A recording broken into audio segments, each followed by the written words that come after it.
Point आपका यही बोल रहा है कि जो ग्रॉस अमाउंट मिला है सर्विस प्रोवाइड करने के लिए, वो ग्रॉस अमाउंट जो मिला है वो ग्रॉस अमाउंट यूज किया जाएगा, और वो ग्रॉस अमाउंट जो है वो gross amount inclusive of service tax भी हो सकता है और वो gross amount exclusive of service tax भी हो सकता है। ठीक है,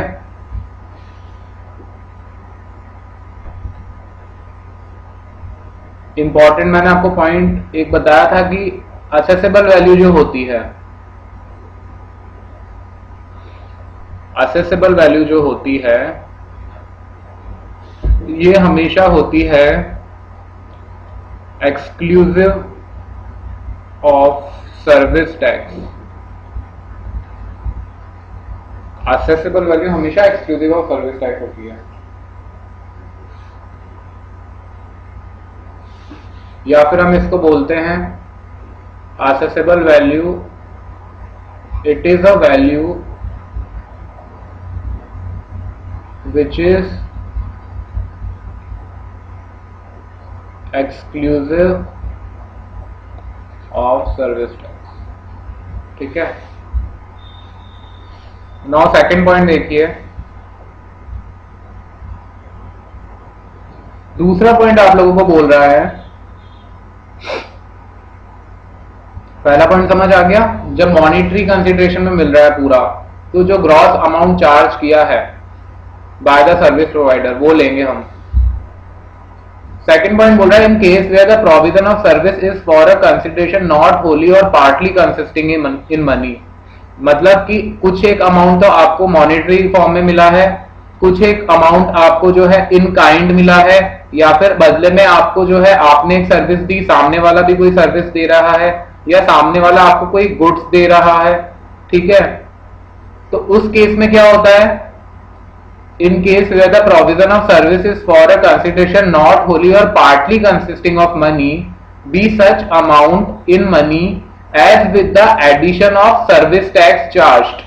इसके अंदर जो है आप service tax, be such amount in money as with the addition of service tax charge is equivalent to the consideration। ये क्या बोलना चाह रहा है, इसको मैं आपको एक एग्जांपल के थ्रू समझाता हूं।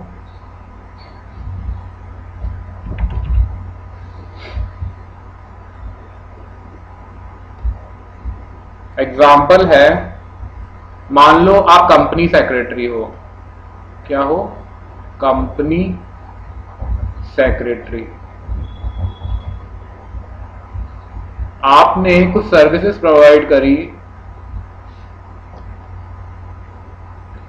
मिस्टर एक्स को, जो कि आपका क्लाइंट है। ठीक है, मान लो आपने एनुअल फाइलिंग किया मिस्टर एक्स के बिजनेस का, एनुअल फाइलिंग किया, और बदले में मिस्टर एक्स ने, मिस्टर एक्स जो है मान लो सोल प्रोप्राइटर है, या एनुअल फाइलिंग या कुछ भी सर्विस आपने इनका जो है इनकम टैक्स रिटर्न भरा।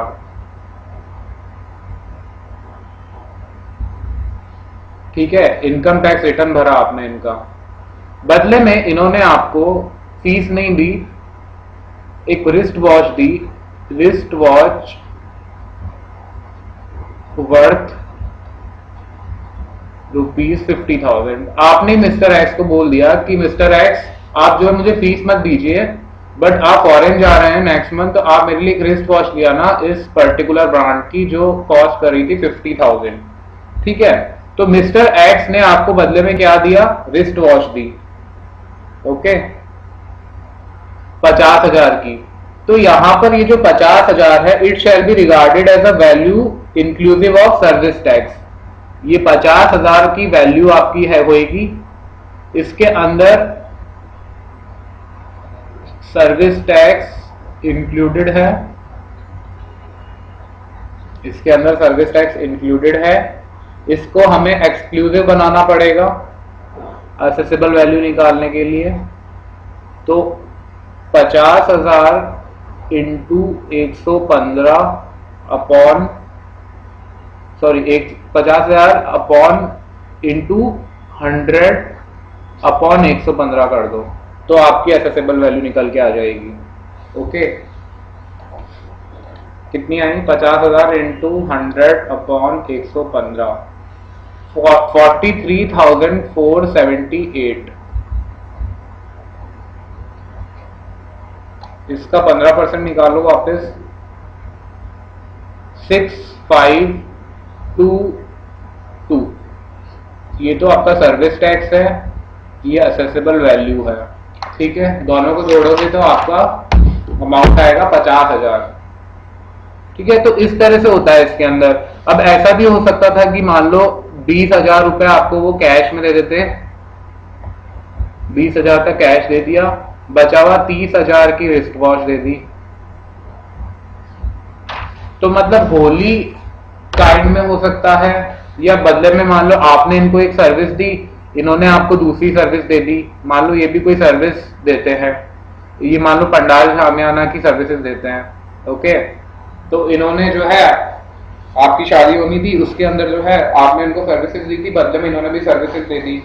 तो कुछ भी हो सकता है, सर्विस के बदले में सर्विस दे दी, सर्विस के बदले में गुड्स दे दिए, है ना, सर्विस के बदले में कुछ मनी में दे दिया, कुछ जो है काइंड में दे दिया, इस तरह से।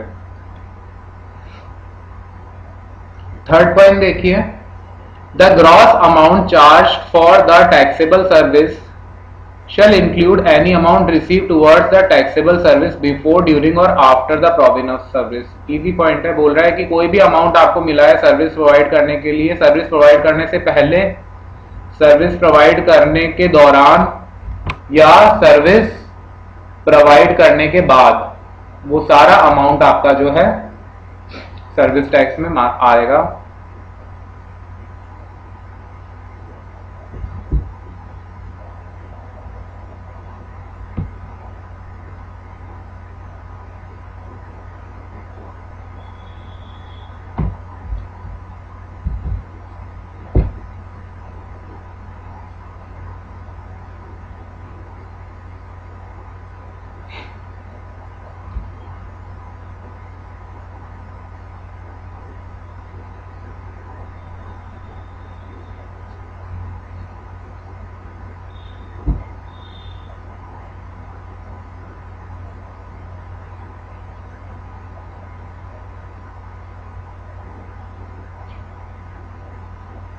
नेक्स्ट पॉइंट देखिए,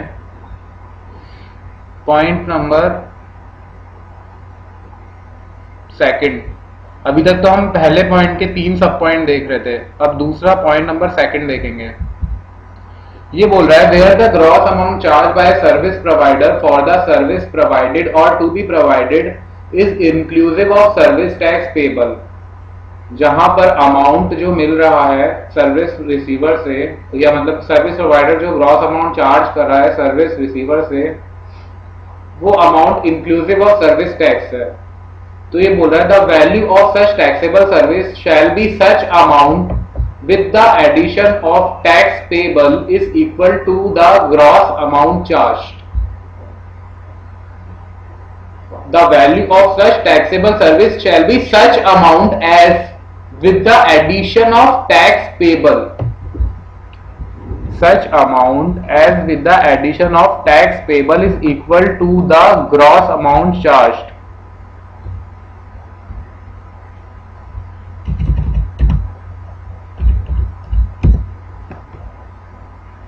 समझ आ रहा है क्या बोल रहा है? नहीं आ रहा तो मैं बताता हूं क्या कह रहा है। ये कह रहा है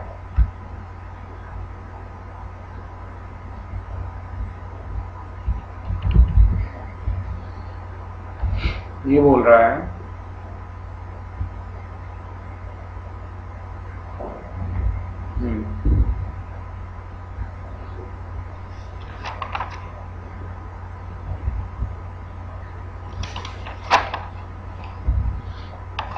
ये बोल रहा है कि देखो, the value of such taxable service shall be such amount as with addition of tax payable.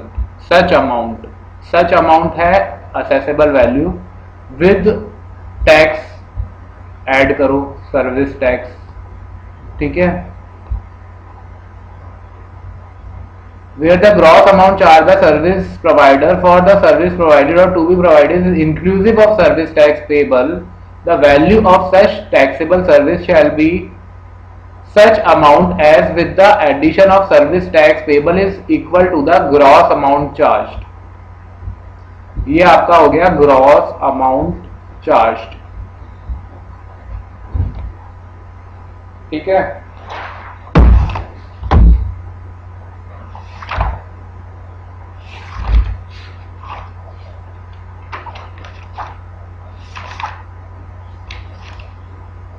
समझ आया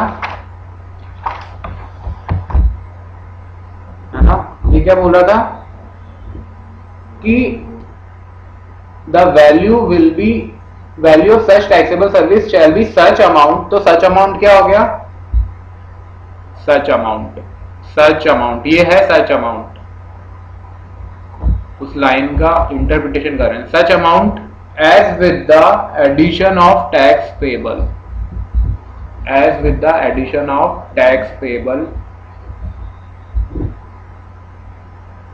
ठीक है। Such amount value will be such amount plus tax is equals to gross amount charged. Value क्या है? Such amount. उस such amount के अंदर जब हम सर्विस टैक्स ऐड करते हैं तो ग्रॉस अमाउंट आता है, ठीक है। समझ आ रहा है क्या कहना चाह रहा है? ये कुल मिला के बोलना चाह रहा है ये असेसेबल वैल्यू है, इसके ऊपर सर्विस टैक्स निकलेगा। थर्ड पॉइंट देखिए, the gross amount charge for the taxable service shall include any amount receive toward the taxable service before, during, और ये हम पढ़ चुके हैं, ये हम पढ़ चुके हैं, ठीक है। अच्छा, ये थर्ड पॉइंट, फर्स्ट का थर्ड पॉइंट रह गया था क्या आपका? ये मैं बता देता हूं। ये बोल रहा है in case where the provision of service is for a consideration which is not ascertainable be the amount as may be determined in the prescribed manner। मैंने गलती से आपको थर्ड पॉइंट मेन वाला पढ़ा दिया था। ये इसका फर्स्ट का सब पॉइंट थर्ड बोल रहा है कि अगर आपको कंसिडरेशन आप निकाल नहीं पा रहे हैं, कंसिडरेशन असर्टेनेबल नहीं है, ठीक है, तो उस केस में कैसे निकालेंगे आप? In the prescribed manner. और प्रिस्क्राइब्ड मैनर आपको किस में दे रखा है? रूल नंबर 3 के अंदर, रूल नंबर 3 देखो नीचे, देखो आपके बुक में होगा, इसमें है।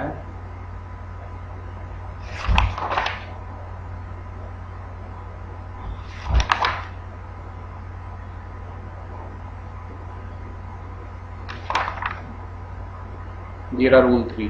Consideration received is not wholly और पार्टली कंसिस्टिंग ऑफ मनी, ठीक है। Valuation shall be on the basis of gross amount charge by service provider for similar services. Similar services के लिए कितना चार्ज किया उसने, उस हिसाब से हम इसकी सर्विस की वैल्यू भी ले लेंगे। दूसरा बोल रहा है valuation shall be on the basis of equivalent money value of such consideration which shall not be less than the cost of provision of such services. अगर हम रूल 3A के हिसाब से भी नहीं डिटरमाइन कर पा रहे हैं, सिमिलर सर्विसेज नहीं है, तो जितनी आपकी कॉस्ट लगी है ना, उस कॉस्ट ऑफ प्रोविजन में कुछ मार्कअप ऐड कर लो प्रॉफिट का, और वो जो वैल्यू है वो ले ली जाएगी, ठीक है। वापस ऊपर आ जाओ।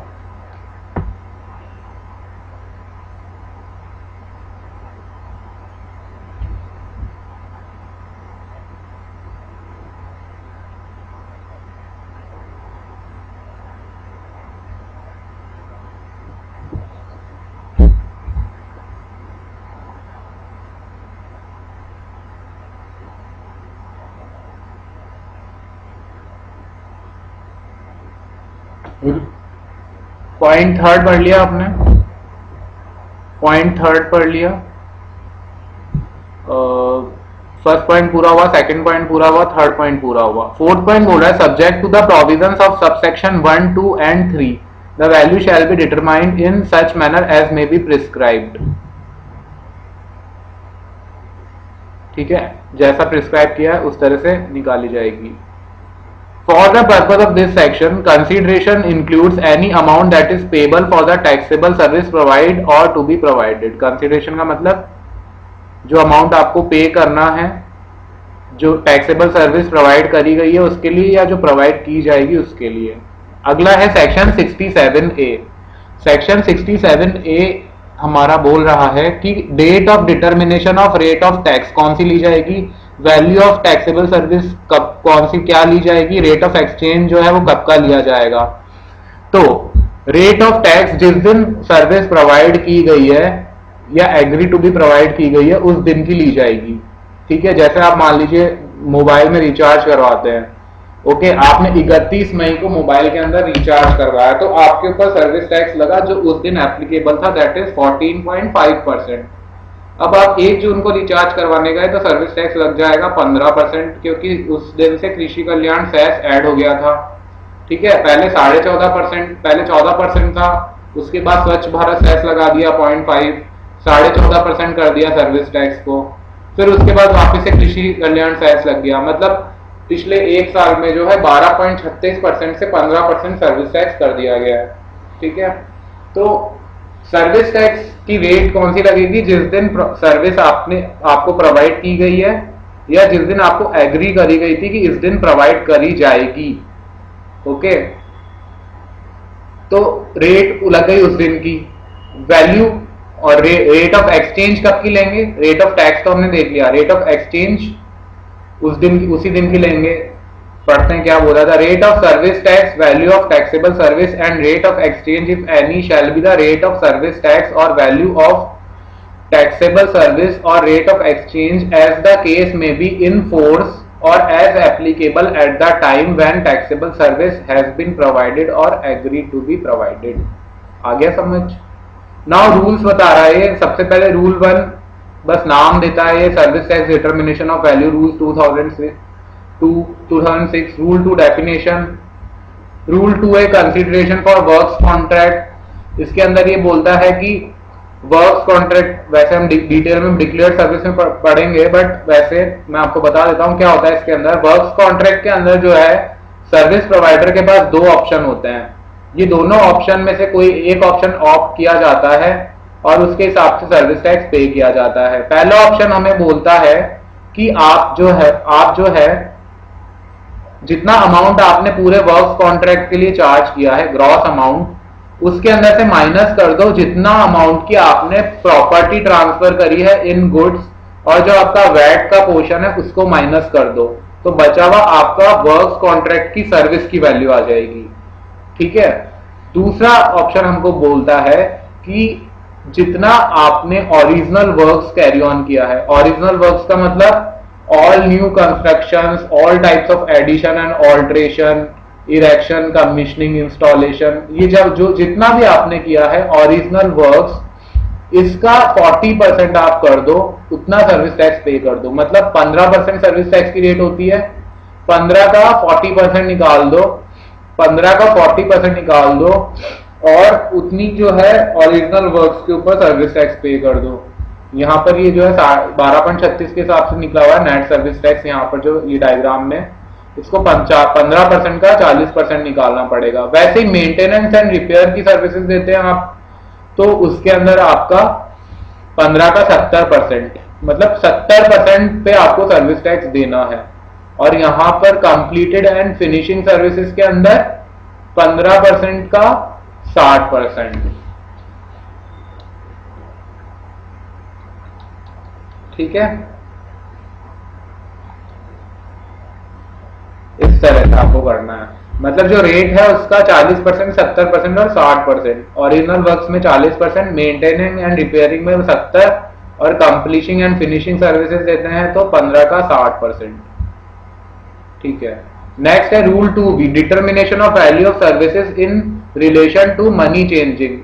ये मनी चेंजिंग के अंदर बोलता है कि मान लो आपको मनी चेंजिंग सर्विसेज के अंदर ही बोलता है कि आपको डॉलर चाहिए, आपको जो है मान लो आपने मशीनरी इंपोर्ट करी जापान से या यूएस से, तो उसके लिए आपको पेमेंट के लिए डॉलर चाहिए। तो आप बैंक के पास गए, मान लो स्टेट बैंक के पास, आपने बोला कि मुझे डॉलर चाहिए, ये पकड़ो, 1 लाख रुपए दिया आपने उसको, बोला इसके बदले में मुझे डॉलर दे दो। ठीक है, दूसरा केस होता है कि बैंक या जो मनी एक्सचेंज करने वाला मनी एक्सचेंज डीलर है वो आप आपको बोलता है कि मतलब आपसे या पूरे पब्लिक से बोलता है कि आप लोग डॉलर लाइए, हमारे को डॉलर दीजिए, बदले में रुपया लीजिए। तो एक तो होती है बाइंग रेट और एक होती है सेलिंग रेट, ठीक है। तो मनी एक्सचेंज सर्विसेज में जो है ये बोल रहा है, इन रेस्पेक्ट ऑफ परचेज और sale of foreign currency including money changing, the value of taxable service shall be determined by the service provider for payment of service tax in terms of rule 2B of service tax determination of value rule 2006 as follows. अब जो money changer है वो किस value के ऊपर service tax पे करेगा? तो वो पहला बोल रहा है, the difference between the buying rate और selling rate as the case में बी, बाइंग और सेलिंग रेट के बीच में जो भी डिफरेंस है, and the RBI reference rate for the currency at the time multiplied by unit of currency exchanged. देखिए, मनी चेंजिंग सर्विस किसके लिए? For currency when exchange from और टू इंडियन करेंसी। इसका पहला पॉइंट ये वाला,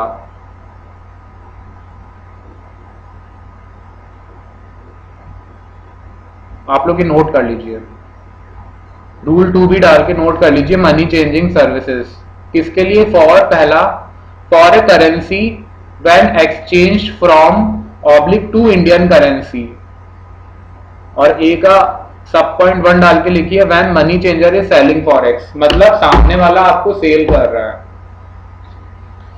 आप उससे जाके डॉलर ले रहे हैं।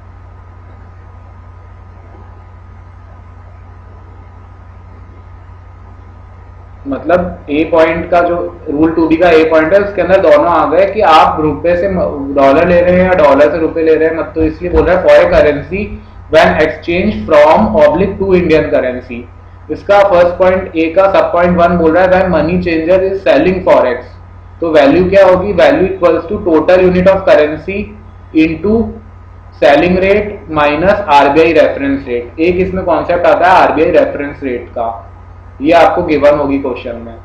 आरबीआई रेफरेंस रेट एक रेट होती है कि भाई जो वैल्यू डॉलर की जो या पाउंड की या जो भी है वैल्यू क्या चल रही है, आरबीआई एक रेफरेंस रेट देता है। तो वैल्यू क्या हो जाएगी जिसके ऊपर सर्विस टैक्स पे करना पड़ेगा? Total unit of currency into selling rate minus RBI reference rate. इसका भी क्वेश्चन करवाऊंगा तो क्लियर हो जाएगा। और परचेजिंग फॉरेक्स अगर परचेज कर रहा है वो मनी एक्सचेंजर, तो वैल्यू क्या होगी? Total unit of currency into RBI reference rate minus buying rate, RBI reference rate minus buying rate, ठीक है। चलिए क्वेश्चन लिखिए।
मिस्टर एक्स ने इंपोर्ट करी मशीनरी यूएसए से, उसको पेमेंट करना था $50,000 का। वो गया एसबीआई के पास और उस टाइम जो है उसने फॉरेक्स परचेज किया एसबीआई से 64.75 की रेट से पर dollar, where as RBI reference rate चल रही थी 63 रुपए पर डॉलर। तो वैल्यू ऑफ सर्विस क्या हो जाएगी? Value is equals to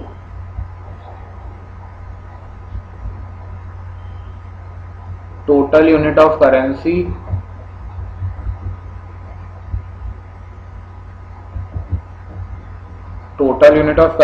into selling rate minus RBI reference rate. तो ये कितनी हो गई? Total unit of currency 50,000 into 64.75 minus 63, कितना आ गया? ₹87,500। ठीक है,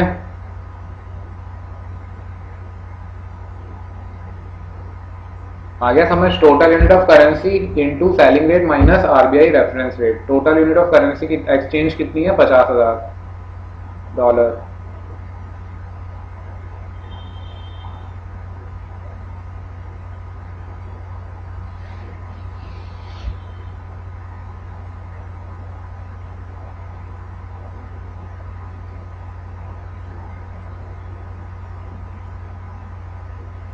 ठीक है, अच्छा इसके अंदर ये जो मैंने आपको पॉइंट लिखवाए थे,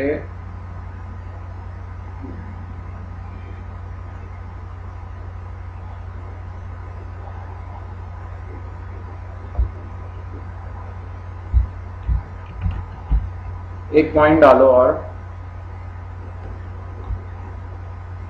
अगर आरबीआई की रेफरेंस रेट अवेलेबल नहीं है, if RBI reference rate is not available, तो उस केस में क्या होगा? उस केस में वैल्यू होगी equals to 1% of gross amount, 1% of gross amount of Indian rupees, 1% of gross amount of Indian rupees provided or received by the person changing money. Example,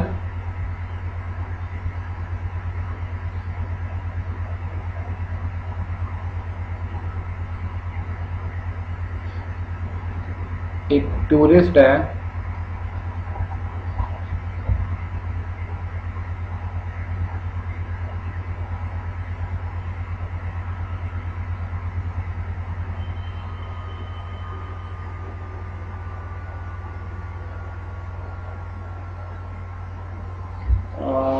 चलिए ऊपर वाला जो एग्जांपल था ना वो ही लेते हैं, ऊपर वाला एग्जांपल था वो ही लेते हैं, बट उसके अंदर जो हमारी आरबीआई रेफरेंस रेट थी पहले 63 की, वो अवेलेबल नहीं है।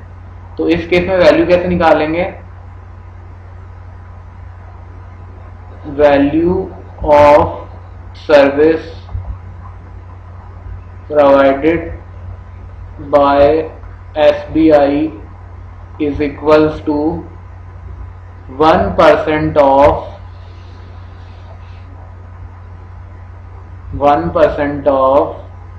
US dollar 50,000 into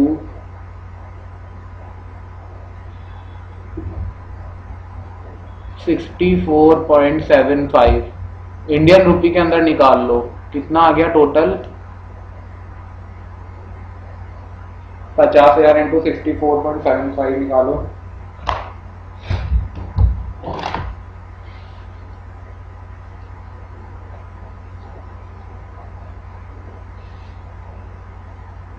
3237,500। ठीक है, क्या कह रहा है फॉर्मूला, वैल्यू कितनी लेंगे, 1% of gross amount of Indian rupees provided और रिसीव्ड, या तो प्रोवाइड किए या रिसीव किए। बाइंग के केस में तो प्रोवाइड करेगा डॉलर लेके बैंक या मनी एक्सचेंजर, और सेलिंग के केस में इंडियन रुपीज जो है वो रिसीव करेगा और डॉलर बदले में देगा। तो एज द केस में भी, ठीक है। अच्छा, अब एक क्वेश्चन और लिख लीजिए।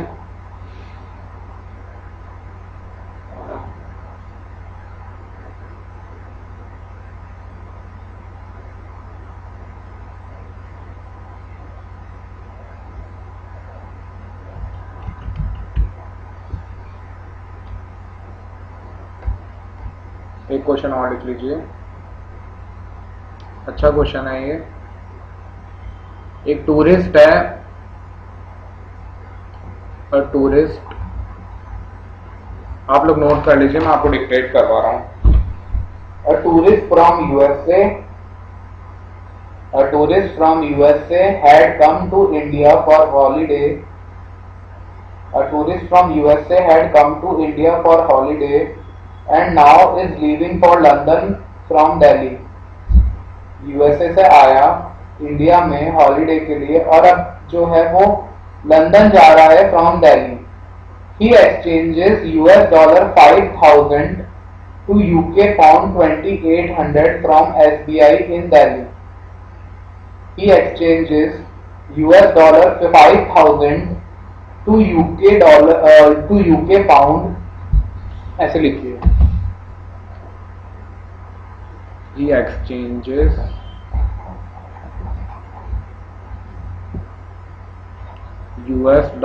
$5,000 to UK pound 2,800 from State Bank in Delhi. ठीक है, उसे यूके जाना है ना, इसलिए इसने यूएस डॉलर से यूके पाउंड कन्वर्ट करवा लिए। The buying rate of SBI for US dollar is ₹68 per dollar. The buying rate of SBI for US dollar is ₹68 per dollar and buying rate of UK pound is ₹87 per UK dollar. US dollar की क्या है, 68 पर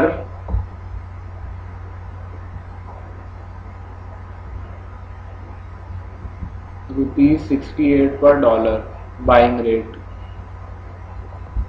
और buying rate UK pound की क्या है, ₹87 पर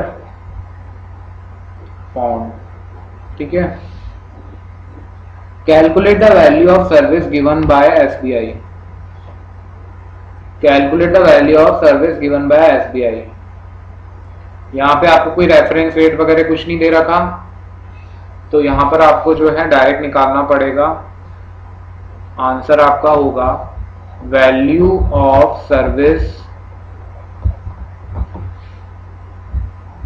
of SBI is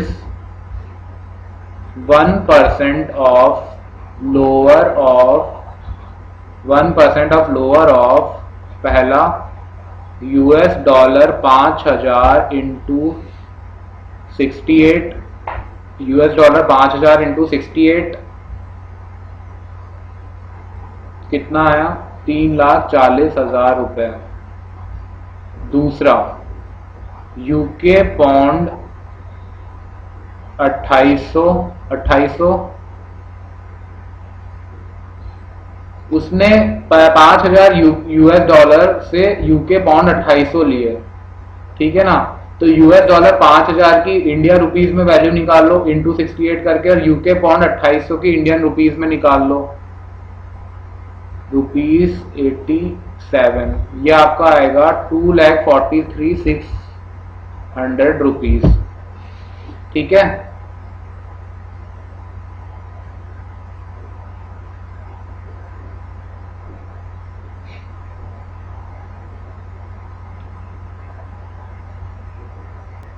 एक आप पॉइंट लिखो, नोट लिखो। आपके दिमाग में कंफ्यूजन हो गया होगा कि यहाँ पर तो दोनों करेंसी एक्सचेंज में से कोई भी इंडियन रुपी नहीं है। ठीक है, तो एक पॉइंट लिखो, सी पॉइंट डाल के। बी पॉइंट मैंने आपको लिखवाया था कि जहां पर रेफरेंस रेट नहीं दे रखी है। सी पॉइंट लिखो, नोट करो, where neither of the currency exchanged is in Indian rupees, where neither of the currency exchange is in Indian rupees, comma, the value will be 1% of lesser of the two amounts. The value will be 1% of the lesser of the two amounts. The person changing the money would have received by converting any of the two currencies into Indian rupees. By converting any of the currencies into Indian rupees on that day at the reference rate provided by RBI. कहने का मतलब value क्या लेंगे हम, 1% of lesser of the two amounts, person मतलब दोनों amount में से जो लेसर है, 1% of the lesser of the two amounts the person changing the money would have received by converting any of the two currencies into Indian rupees on that day at reference rate provided by RBI. अब इस question के अंदर दोनों में से less किसकी है, less कौन सी आ रही है कन्वर्ट करने पर, यूके पाउंड। यूके पाउंड कम आ रही है, तो वैल्यू क्या ले लेंगे हम, 2,43,600, 2,43,600। एक क्वेश्चन और लिखिए, मैंने लिखा हुआ है यहाँ पे,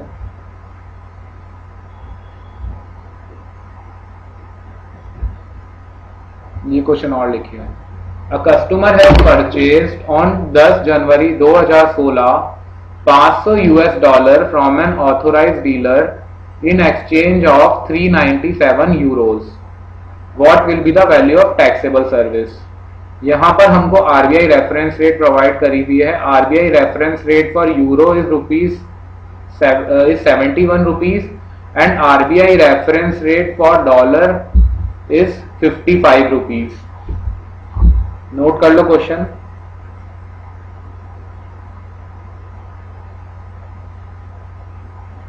रूपी इक्विवेलेंट निकालो, रूपी इक्विवेलेंट रेट ऑफ 397 यूरो, रूपी equivalent rate of 397 euro, 397 into 71, ठीक है। रूपी इक्विवेलेंट रेट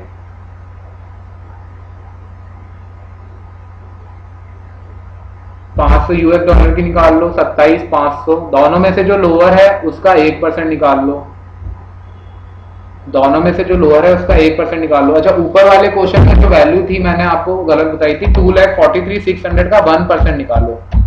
जो ऊपर का क्वेश्चन था ना जिसमें पाउंड वाला था, उसमें 2,43,600 लोअर था, उसका 1% निकालो तो आपका आएगा 2436 वैल्यू ली जाएगी। 2436 जो है वो आपकी वैल्यू ली जाएगी। यहां पे दोनों में से लोअर क्या है,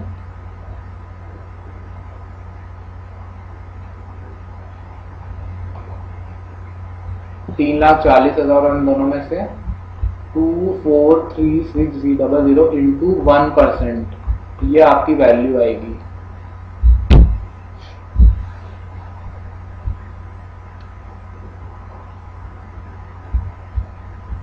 अब आपके एक बार नोट्स में पॉइंट्स पढ़ लो।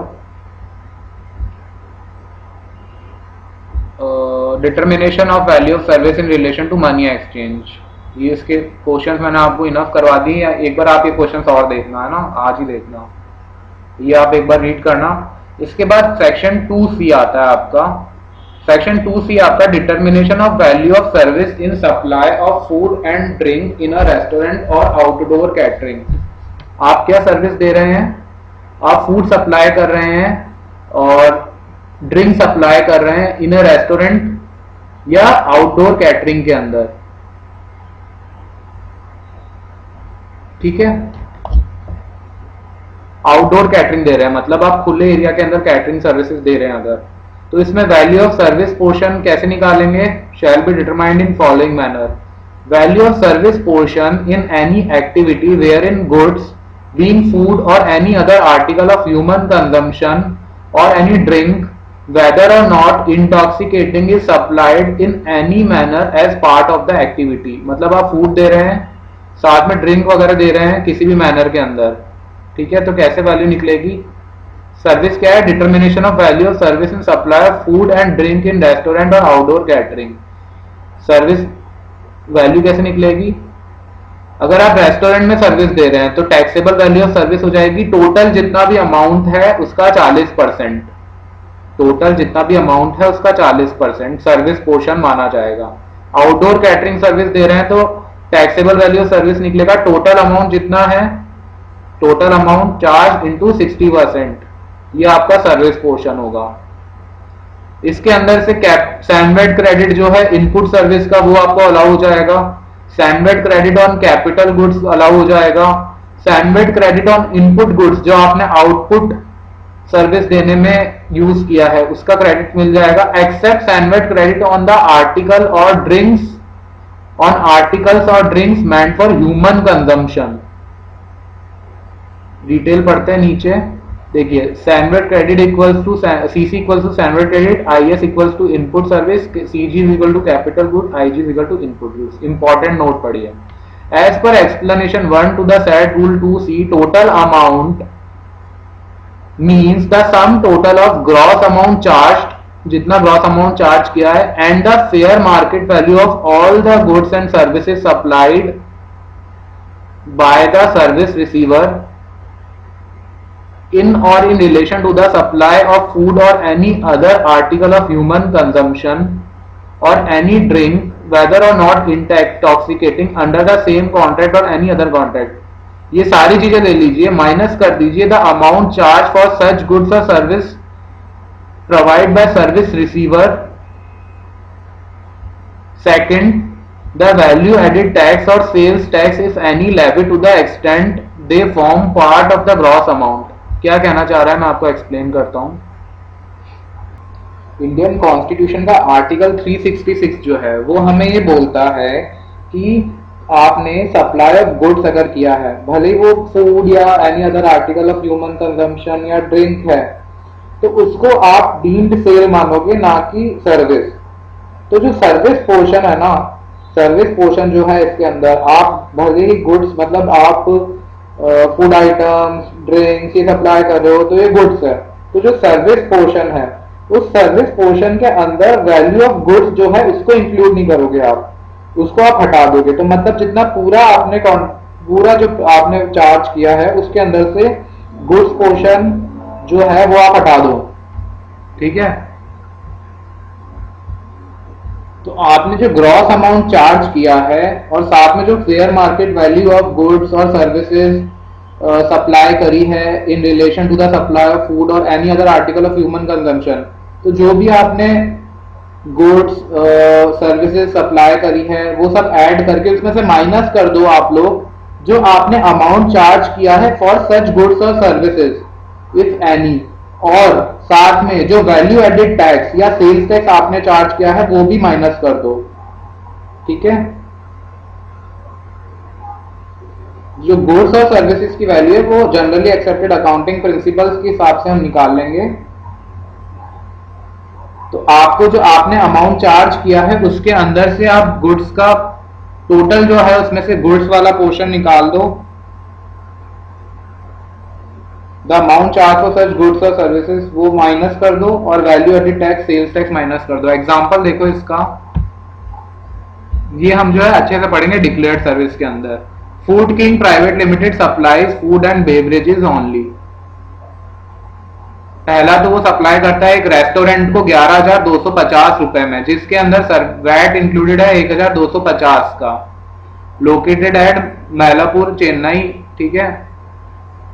दूसरा वो सप्लाई करता है फूड इन्फोसिस कंपनी को 22,500 रुपए के अंदर, जिसके अंदर वैट इंक्लूडेड है 2,500 रुपए का, आपको सर्विस टैक्स लायबिलिटी निकालनी है। पहले केस के अंदर जो है वैल्यू ऑफ सर्विस कितनी ली जाएगी, देखिए हमने ऊपर क्या पढ़ा था, रेस्टोरेंट सर्विसेज में taxable value of,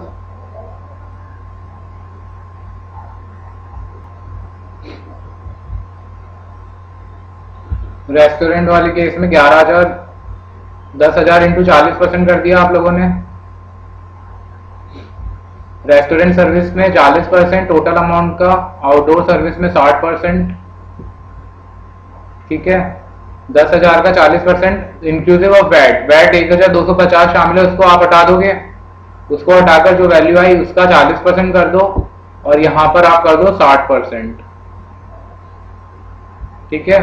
total value of services आ गई 16,000, इसके ऊपर टैक्स लगा दो 15% से,